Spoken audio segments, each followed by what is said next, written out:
আজও আমার সকাল সকাল রান্না হয়ে গেছে। মেয়ে আলু সিদ্ধ ভাত খেয়ে বেরিয়েছে। ওর আজ ডান্স এক্সাম। এখানে আছে ঝিঙে আলু পোস্ত, ভাত আছেই, আছে গাঠি আলু সিদ্ধ, না শুধু গাঠি সিদ্ধ মাখা, লঙ্কা ভেজে কালো জিরা ফোড়ন দিয়ে গাঠি সিদ্ধ মাখা।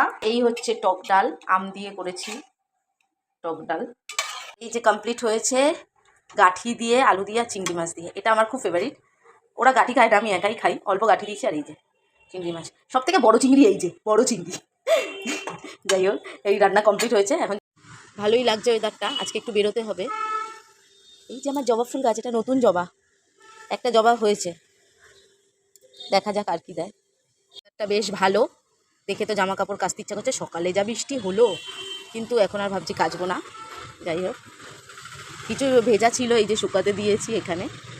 যেই সব জামা কাপড়গুলো কাচা হয়েছিল ওগুলো তো এবার ভাঁজ করে ফেলতে হবে। আমার আবার একটু অগোছালো পছন্দ হয় না, তাড়াতাড়ি গুছিয়ে নিই, ওরা আবার চলে আসবে। সব জামা কাপড় তো গোছানো হয়েই গেছে, এখন শুধু এরা এদের জায়গা মতো সব ঢুকবে। কে কোথায় থাকবে, আর এ যাবে শুধু লন্ড্রিতে। আর এই যে সব গোছানো হয়েছে, কিন্তু ঘর গোছানো নেই। মেয়ে ল্যাপটপ ব্যবহার করে, কিভাবে অগোছালো করে রাখে। আর এই যে এখন ঘরটা গুছিয়ে ফেলি। আসলে যেদিকেই তাকাবে এই ঘরে আমার মেয়ে যেহেতু সময়টা কাটায়, ওর বই খাতা, এই যে ও ডান্স ক্লাসে গেছে, এসে পড়বে, যেদিকেই তাকাবো ওরই বই খাতা। চলো, আমার ঘর গোছানো কমপ্লিট। আর দিদিকে তো বৃষ্টি হচ্ছে একটু করে।